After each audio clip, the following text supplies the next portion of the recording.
welcome back to the Citizen channel. We're all staying safe and well. This is part 4. Please check out the other parts I've done of this little tribute I've done, of course, to the City legend and all-round pretty good guy, Francis Lee. So please let us know your memories. Let us share your thoughts. It'd be great to hear from you. But as I said, this is part 4. So please check back the other 3 parts if you can get time for that as well. Put this together just as my little tribute. Please, if you are new to the channel, push that subscribe button, push the bell notifications, everything City past and present, of course, on this channel. If you can share your memories, share your thoughts on Francis Lee, or always anything to do with Manchester City, very, very welcome. And you can give us a little like, guys, a little thumbs up. Be very appreciated. Yeah, so I'm going to continue this. We've got to the stage where he's hung up his boots. Yes, he's hung up his boots in 1977. He moved to Derby, played 80 times and scored 30 goals all over. So not a bad return, of course, at Derby County. He'd occasionally returned to Main Road. He enjoyed, it's probably not very PC now, is it? He enjoyed going to Hunt at the weekend and playing squash. Kept himself fit and played for the old City team for many years, of course, in charity matches. And of course, he had his paper business. He had his paper business to run FH Lee. So he's doing very, very well at that as well. He built that up before selling it for a handy few million down the line and made himself a few quid, which allowed him to do other things he enjoyed as well. He had a spell as a horse racing trainer, which is where I have met Francis Lee as a kid, autograph hunting outside Main Road in the 60s, but this was the only time as an adult I'd shook his hand. I did ask him at the time if his horse that day that was running. I can't remember the racetrack, I can't remember the horse. No wonder, because he gave me the wink. I said, is it worth putting a couple of quid on? He sort of winked at me, and yeah, it lost. So there you go. But we forgive him for that. So that's why I don't remember the horse's name. But there you go. So interestingly enough, I think that was the last time. Obviously, it was a conversation. If not that I'm likely to have a conversation with Francis Lee. But anyway, no grudges about the horse losing. Yeah, he did that for a few years. He had winners. He wasn't always successful. He returned, of course, the big thing for all us City fans. He returned to the club as chairman in 1994 after what was a drawn-out at times "We Want Franny" campaign. I mean, the Daily Mirror got involved, did the badges. There's one up there in the corner, probably one on screen with the one of the programmes. It was always well behaved. No, not always. Unfortunately, a lot of, obviously, Peter Swells was involved. There's a lot of animosity toward Peter Swells, so it wasn't always well behaved. One favourite fan initiative of mine that was well behaved was when we all, in the then standing Kippax, at a certain point in the game, all sat down. That was quite good. I don't know if there's any footage of that at all, but that's one that sticks in my mind. Of course, there was 1 or 2 false starts with the takeover before he finally took the reins. His first game in charge was a 2-1 home win over Ipswich on February 5th, 1994. He wrote in his programme notes the following week, again, a home game with West Ham. I'll just read a little excerpt because it's quite a big statement from Franny, but this is his first real comment in the Manchester City programme at the time of his takeover. "It's great to be back, and my message to you, all of you City fans, continue to get behind as you did last Saturday, and we will start going places. I spent 8 of the happier years of my life as a player at Main Road. I couldn't have enjoyed myself better anywhere. We were successful, we won trophies, and we played the kind of football that put a smile on people's faces.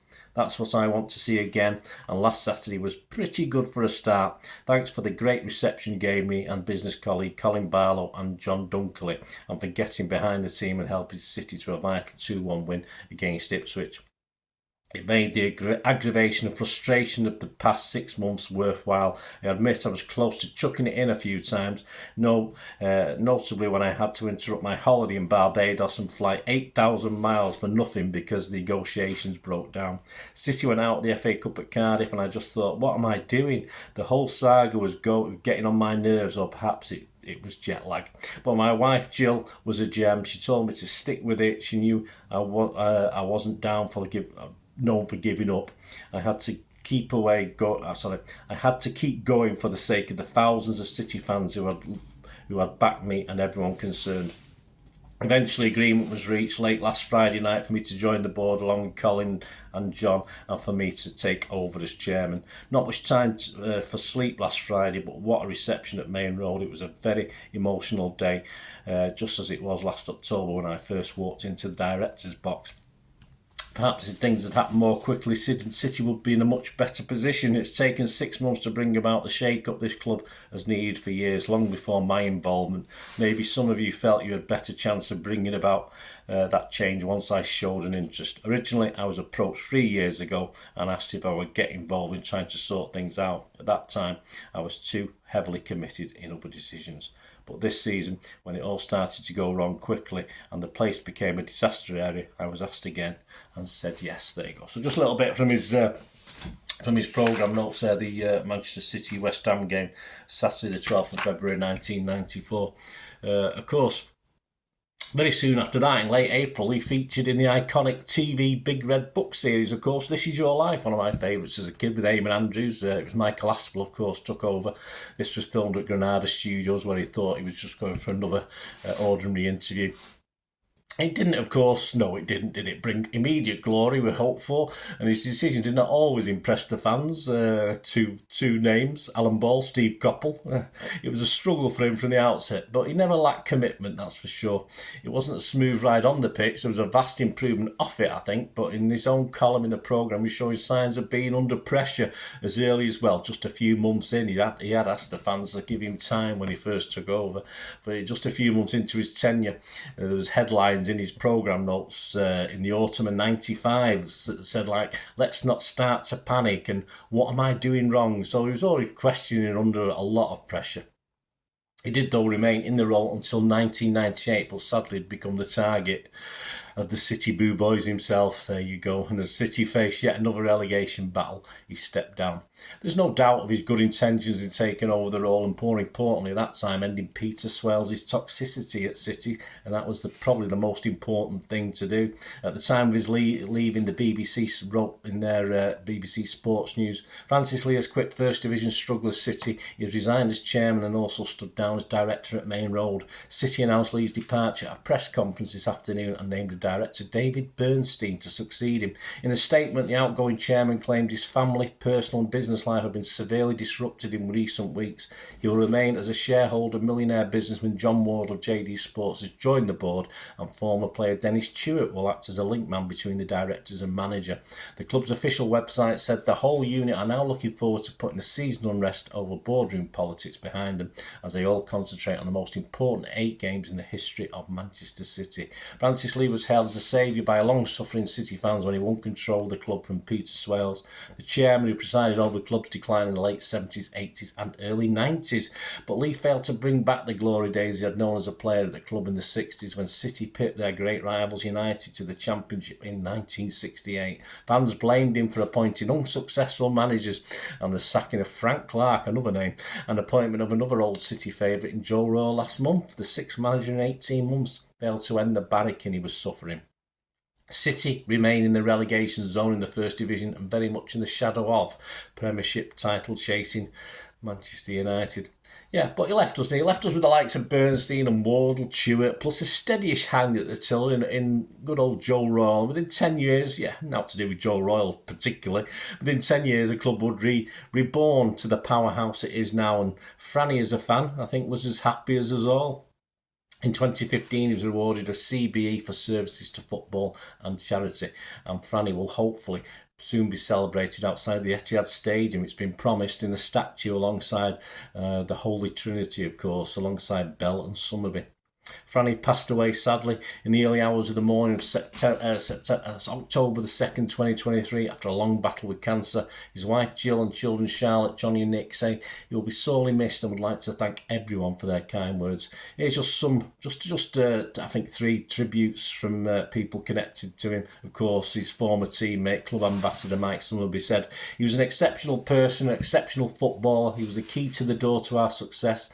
Buzzer reflected he had an exceptional talent. He He had a big influence on the game of football, both as a footballer and as a person. Francis believed in himself, and he was a great goal scorer. He could turn a game. We always looked to Francis. He was just absolutely superb.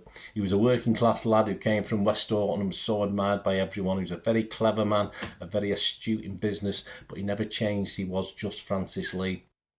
We've lost one of the nicest people you could possibly meet. As a footballer, he was magnificent. As a Manchester City chairman, he was magnificent. Tony Buck said, ex-playmate, of course, ex-player, teammate, and of course manager, who got rid of him, for reasons at the time. I first came up against Franny Lee, said, when I was at Bath City and we drew Bolton in the FA Cup, so I knew what he was about. I joined City before he came, but he was the final piece of that Joe Mercer and Malcolm Allison jigsaw, and he had an immediate impact. He was a perfect player for City. He would tackle from the front. No defender wanted to come up against Franny, and that set the tone for the whole team. It was something you saw a lot of at the time. Wasn't something you saw a lot of at the time. He was a great lad, full of confidence, with a real swagger from the word go, and he'll be greatly missed by everyone who knew him. And the final thing from the ex-teammate Joe Corrigan, another one of my heroes, of course, as some of being Tony Booker. For a young person coming into the team as I did in the late 60s, Franny was such a massive help with his advice and guidance and his attitude towards what he did as a footballer. He was such a great person both on and off the field. On the field, you made a mistake, he would speak to you, but he would do it in such a constructive way to help you, make you better. He made sure you always learnt from it. He was such a fantastic player. People talk about Lee one pen, but he was so much better than that. Yes, he was a great penalty taker, but Franny was also a great player. Football today, I would imagine, is in shock as I am. It's such terrible news, and it's hit me like a ton of bricks, and I know all the lads still around will also be in deep shock. He was a funny man as well as a great player, and as a youngster you would listen to his stories and he just made you laugh. Him and Buzzer was such a special partnership on and off the pitch. Francis' goals were integral to what we achieved as a key part of the team built by Malcolm and Joe. We just gelled together as a team, and it's such a fantastic period. Some argue he was unlucky not to win more England caps, but to play for your country was so special. There were a lot of great players around then, and he gave everything for his country. Franny wore his City shirt, his English shirt and his Bolton and Derby shirts with huge pride, and always did the job. He cared deeply about City and the Manchester people, and when he came back as chairman, it's because he wanted to help get the club back on its feet. It was obviously a tumultuous time, but he did what he did as he wanted to get the club on better footing, and he played his part in getting the club to where it is today. Manchester City was main road first, and it all started from there. We were all part of a special City team, and Francis was central to it. It was such a sad piece of news. All my thoughts and players go to Jill, his family and friends. He was enormously missed by everyone.